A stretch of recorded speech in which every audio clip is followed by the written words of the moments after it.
तृतीये दिवसे सत्र आरण्यक ऋषिः सतु शृंगी पूर्वं प्रसंगं तं स्मारयन्नाह्निकं ततः प्रास्तौषीत् स्वां नवीनां तां जिज्ञासानतिपूर्वकं का सा देवता यस्या नरस्तूपासनेन हि प्रत्यक्षं फलमाप्नोति सुखी भवति सोन्नतः।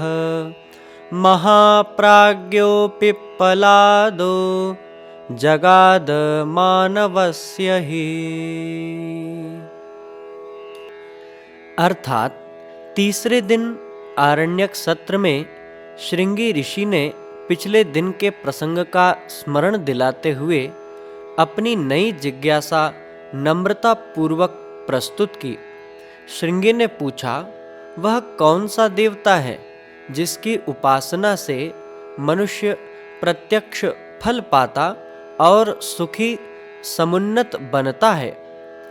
महाप्राज्ञ पिप्पलाद ने कहा, प्रज्ञा सत्र के पहले 2 दिनों में जो चर्चा हुई वह जीव की अपने आप में पूर्णता व ईश्वर जीव संबंधों के गूढ़ विवेचन से संबंधित थी।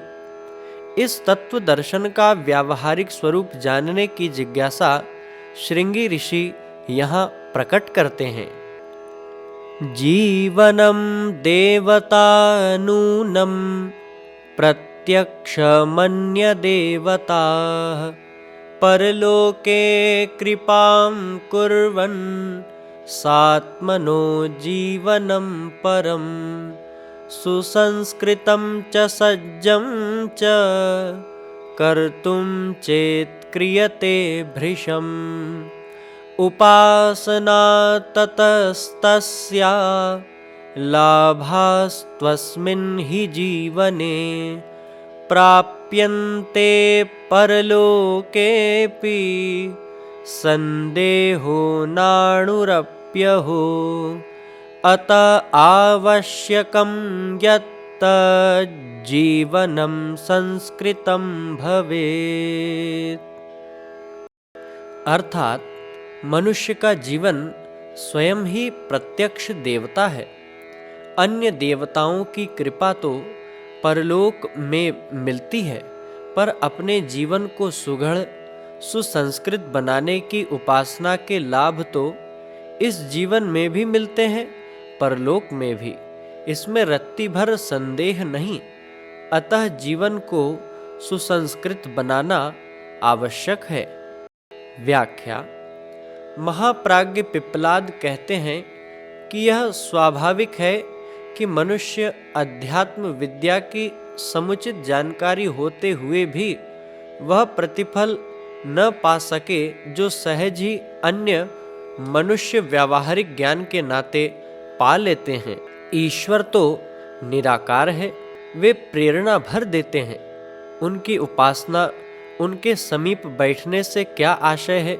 उस असमंजस को खोलते हुए वे कहते हैं कि बिना शरीर धारण किए प्रत्यक्षतः कुछ देना संभव है भी नहीं। इसलिए परमात्मा सत्ता स्वयं जीवन देवता के रूप में विराजती है और साधना किए जाने पर समुचित परिणाम भी देती हैं। अन्य देवी देवताओं की पूजा उपासना के शास्त्रोक्त महात्म्य को परलोक में पुण्य प्राप्ति इत्यादि से संबंधित हैं, पर जीवन में सुसंस्कारिता का समावेश मनुष्य को इसी जीवन में समृद्धि और सामर्थ्य के अनुदान देकर उसे धन्य बनाता है। मनुष्य अपने ही चर्म चक्षुओं से इन सत्परिणामों को जीवन में सार्थक होते देखता है। दर्शन में इसी देवता को अयम आत्मा ब्रह्म कहकर उपासना की जाती है।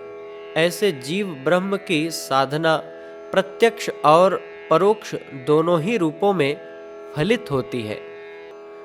सोत्सुकं ज्ञातुमैच्छत्स ऋषिः शृंगी कथं च सः देवो जीवनरूपी तु पूज्योऽभ्यर्च्यो विबोधय उपचारः कोऽत्र ग्राह्यो यद्वरदानं ददातु सः प्रसन्नः कानि चैवायं वरदानानि यच्छति उपेक्षया च रुष्टश्चेत् ततो हानिश्च कीदृशी आपतत्यपि चेत् क्रुद्धो दुराचारफलेन सह कस्याशङ्का ह्यनिष्टस्य महाभागविबोधय मर्मप्रसङ्गमेतं तु विस्तरादृषिपुङ्गव विधेस्तस्य न हि ज्ञानं सर्वसाधारणस्य तु मर्मस्पर्शिनानेन प्रश्नेन स ऋषीश्वरः महाप्राज्ञः पिप्पलादः स गाम्भीर्यं जगाद च।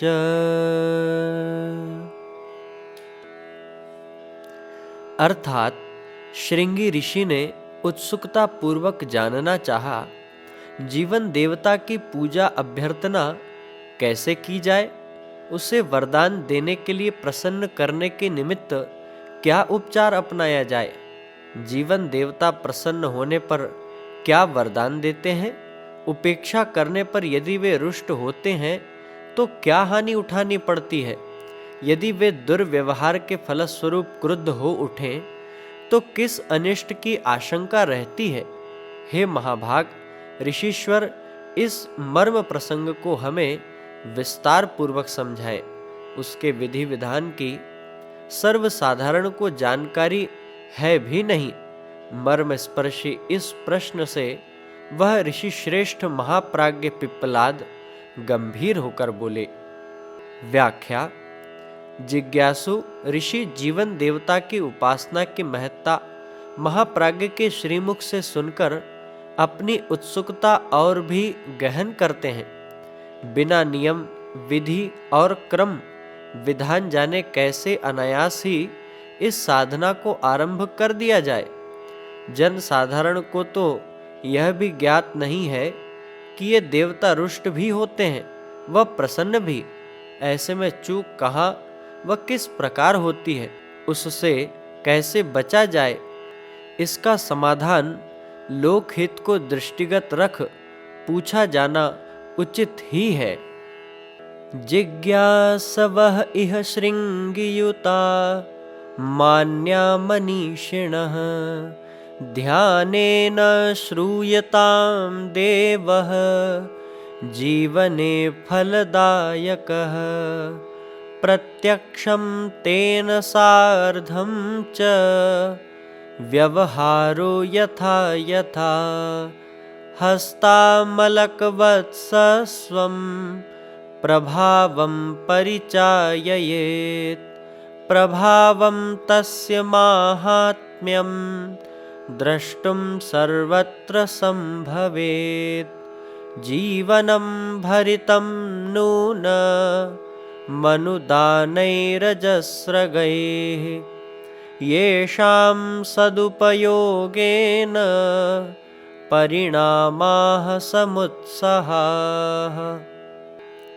अर्थात पिप्पलाद बोले, जिज्ञासु श्रृंगी ऋषि समेत सभी उपस्थित मनीषीगण ध्यान पूर्वक सुनो। जीवन देवता प्रत्यक्ष फलदायक है। उसके साथ किया गया व्यवहार हस्तामलकवत अपने प्रभाव का तत्काल परिचय देता है। उनका प्रभाव महात्म्य हर कहीं दृष्टि पसार कर तत्काल देखा जा सकता है। जीवन अजस्र अनुदानों से लदा है। उनका सदुपयोग करने भर से उत्साहवर्धक परिणाम प्राप्त होते हैं। व्याख्या।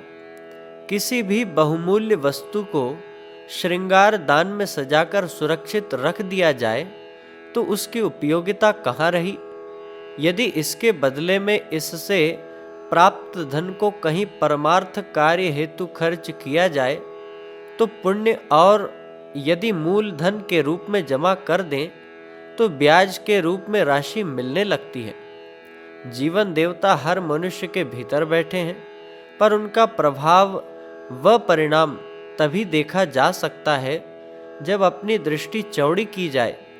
जीवात्मा की दूरदर्शिता एवं प्रामाणिकता इसी आधार पर परखी जाती है कि वह इस अनुदान को कितनी जिम्मेदारी व ईमानदारी के साथ प्रयुक्त करता है।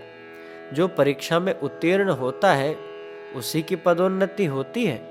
जीवन संपदा के सदुपयोग की कसौटी पर खरे उतरने वाले ही भौतिक आत्मिक जगत में श्रेय के भागी बनते हैं। महामानव हर स्थिति में नगद भुनाने योग्य इस बहुमूल्य जीवन संपदा को नष्ट नहीं करते। इसी कारण वे सम्मान पाते हैं तथा प्रतिकूल परिस्थितियों में दैवी अनुदान भी। जीवन देवता के अनुदान पाने वाले इसी शताब्दी के कुछ नरपुंगवों में महामना मदन मोहन मालवीय, लोकमान्य तिलक, श्रीपाद पंडित दामोदर सातवलेकर जी आदि का नाम बड़ी श्रद्धा से लिया जाता है। महामना मदन मोहन मालवीय का नाम हमेशा काशी हिंदू विश्वविद्यालय के साथ याद रखा जाता रहेगा। अभाव और अज्ञान को मिटाने को कृत संकल्प उन्होंने अपनी बहुमुखी प्रतिभा को सुनियोजित कर जीवन देव की समग्र रूप से आराधना की। हिंदू संस्कृति के संरक्षक और समाजोद्धारक के रूप में उनका नाम लिया जाता है, तो एक ऐसे व्यक्ति के रूप में भी जो अंग्रेजों के विरुद्ध संघर्ष में क्रांतिकारी की तरह लड़ा। अपने जीवन के पटाक्षेप के दिनों में उन्होंने वाराणसी हिंदू विश्वविद्यालय को जन्म देकर वह संरक्षण पोषण दिया जो किसी नवजात पौधे को दिया जाता है। ऐसे महामानव कभी कभी ही आते हैं, वह अपने समय को धन्य बना जाते हैं। लोकमान्य तिलक प्रखर संघर्षशील अग्रणी नेता रहे हैं, जिनका स्वाधीनता संग्राम में महत्वपूर्ण योगदान था। जीवन देव का उपासक सच्चा आस्तिक यह व्यक्ति उन विपत्ति के भरे क्षणों में भी जेल में बैठे गीता रहस्य जैसे ग्रंथ की रचना कर गया। पंडित श्रीपाद दामोदर सातवलेकर ने जीवन का सदुपयोग उन दिनों करना आरंभ किया जब सामान्यतया व्यक्ति की शक्ति क्षीण हो गई मान ली जाती है। 60 वर्ष की आयु में उन्होंने विभिन्न भाषाओं तथा विषयों का अध्ययन आरंभ किया और वेदों सहित आर्ष वांग्मय का अनुवाद कर डाला। स्वयं अपने ऊपर स्वास्थ्य संबंधी कई प्रयोग किए। वह नैसर्गिक उपचार पद्धति से दीर्घायुष्य होने की शिक्षा अनेकों को दी। भ्रान्तेर्वशानुगास्तस्य महत्वं नैव मानवाः जानन्ति याः समाश्रित्योपलब्धिर्दैव जीवनम् जीव्यतेऽत्रामृतं यच्च प्रापयन्त्यस्ततां तु तत् असंयमस्य छिद्रेभ्यश्चावयन्तस्तु हन्तते निम्बुकं च्युतनोरं ते नुगच्छन्तस्तथैव च कंकालशेषकामास्ते दारिद्र्यं दूषयन्ति तु। अर्थात भ्रांतिवश लोग उसका महत्व नहीं समझते और जिन उपलब्धियों के सहारे देव जीवन जिया जा सकता था, कितने दुख की बात है। उस अमृत को ऐसे ही असंयम के छिद्रों द्वारा बहाकर अस्त व्यस्त करते रहते हैं। निचोड़े हुए नींबू की तरह वे छूछ बनकर रह जाते हैं और दरिद्रता का रोना रोते रहते हैं। व्याख्या: यह एक विडंबना ही है कि जिस अमृत को अपने अंदर मनुष्य धारण किए है उसे सतत गंवाता है और फिर अपने इस अभाव दुर्भाग्य पर पछताता रोता भी है। भगवान ने तो इसे यह संपदा इसलिए दी थी कि संयम द्वारा इसे संचित कर उसका सदुपयोग सुनियोजित कर वह अपना जीवन धन्य बनाता। पर उस अज्ञान भ्रांति को क्या कहें जो मनुष्य को पशुओं जैसा शीर्ष्णोदर परायण जीवन जीने को विवश कर देती है। जीवनम कामधेनुर्गौः पातुम दुग्धम तदीयकम काठिन्यम नो सरन्ध्रेषु पात्रेषु यदि दुह्यते तर्हि सौभाग्यलाभस्तु कथम तस्याप्तुमिष्यते असंयमस्य छिद्राणि रोद्धुं शक्यानि चेत्तदा हानिः सा न भवेद् यस्या कारणदीश्वरेण न निर्मितः सर्वसम्पन्नो दरिद्रातिह दीनवत् संघर्षस्थाय शक्तिः इयं क्षीयते तु यतस्ततः मानवः सहते कष्टान् यनेकानि च सर्वतः। अर्थात जीवन कामधेनु गौ है, उसका दूध पीने में कोई कठिनाई नहीं है, किंतु यदि छेदों वाले पात्र में दुहा जाएगा तो उसका सौभाग्य का लाभ किस प्रकार मिल सकेगा। असंयम रूपी छिद्रों को बंद कर देने से उस हानि से बचा जा सकता है जिसके कारण ईश्वर द्वारा सर्व संपन्न बनाया हुआ मनुष्य दीन दरिद्र बनकर रहता है और संघर्ष में खड़ा रहने की स्थिति समाप्त हो जाने के कारण अनेकानेक कष्ट सहता है। व्याख्या: मनुष्य को विधाता ने प्रतिकूल से प्रतिकूल परिस्थितियों में भी जी सकने योग्य बनाया है। यह सामर्थ्य जीवट कहलाती है और इसका संचय कर सकना हर किसी के लिए संभव है। जीवन एक युद्धस्थली है जिसमें मनुष्य को सतत कामुक प्रतिकूल विचारों से लेकर चिर संचित प्रवृत्तियों तक एवं ऋतुकाल की बदलती परिस्थितियों से लेकर वातावरण में अस्वाभाविक परिवर्तन से जूझना पड़ता है। जीवनी शक्ति जो उसे मानसिक रूप से लड़ सकने योग्य साहसी एवं उसके शरीर संस्थान को रोगी होने से बचाती है। एक ही अनुदान की परिणति है संयम। जो इसे अपनाता है वह न रोगी होता है न दुखी, जीवन संग्राम में कभी पराजित नहीं होता तथा विच्छृंखलित अस्त व्यस्त विचार उसे प्रभावित नहीं कर पाते। संयम एवं संघर्ष एक दूसरे के पर्यायवाची हैं तथा असंयम की परिणति ही दीन दरिद्रता रोग शोकों के रूप में होती है। जीवन देवता की उपासना तब ही भली प्रकार संभव है जब अपने जीवन रसों को व्यर्थ बहाना छोड़कर मनुष्य उन्हें सृजनात्मक चिंतन व कर्तृत्व में नियोजित करे।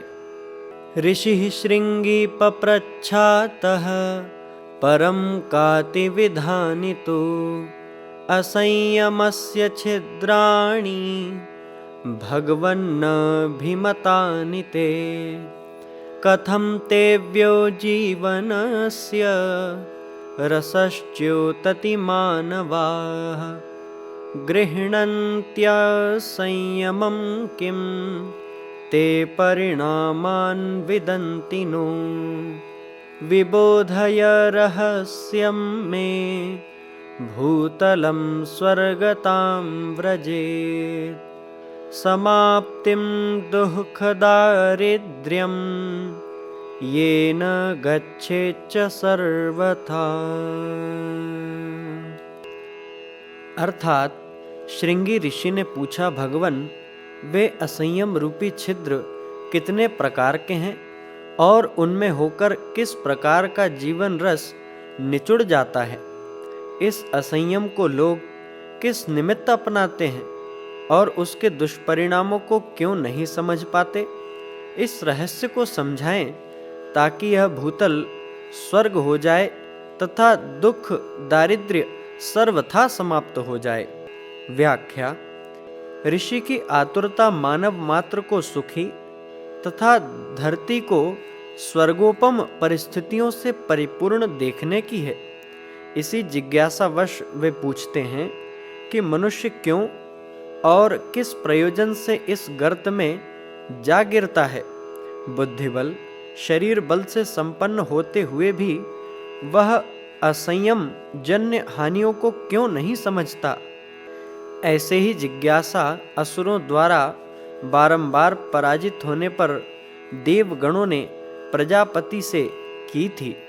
पिप्पलादः प्रशमयन्नौत्सुक्यं सारगर्भितम् उत्तरं प्राददात् तत्र वाचा संयतया ततः प्रसन्नमुद्रयोवाच संपदो जीवनस्य तु क्षेत्राणि सन्ति चत्वारि श्रूयतां तन्मुनीश्वराः शक्तिरिन्द्रियसम्बद्धा शक्तिः समयसंयुता विचारशक्तिस्तुर्या च शक्तिः साधनरूपिणी आद्यास्तिस्त्रः प्रदत्तास्ता ईश्वरेण प्रयत्नतः तीसृणां भौतिके क्षेत्रे तुर्यार्ज्या पौरुषाश्रया। अर्थात पिप्पलाद ने उत्सुकता को समाधान करने वाला सार गर्भित उत्तर सुसंयत वाणी में दिया। महाप्राज्ञ पिप्पलाद प्रसन्न मुद्रा में बोले, जीवन संपदा के 4 क्षेत्र हैं, उन्हें सुनिए। इंद्रिय शक्ति, समय शक्ति, विचार शक्ति और साधन शक्ति। प्रथम 3 ईश्वर प्रदत्त है, चौथी को इन तीनों के संयुक्त प्रयत्न से भौतिक क्षेत्र में पुरुषार्थ द्वारा अर्जित किया जाता है। व्याख्या: जीवन संपदा के 2 मूल विभाजन महाप्राज्ञ बताते हैं कि इंद्रिय, समय, विचार शक्ति के रूप में जीवन देवता के माध्यम से मनुष्य को दैवी विभूतियां मिलती हैं। जो भी इन्हें दैवी संपदा मानता है वह उन्हें महत्व भी देता है, कभी अपव्यय नहीं करता। साधन शक्ति न भी हो तो वह इन 3 के माध्यम से अर्जित की जा सकती है। शारीरिक सामर्थ्य, वाणी का सही उपयोग, समय संपदा का सुनियोजन तथा विचारों के बिखराव को रोककर एक ही उद्देश्य पर केंद्रित करने पर अभावों से भरे संसार में रहते हुए भी व्यक्ति साधन एकत्र कर लेता है।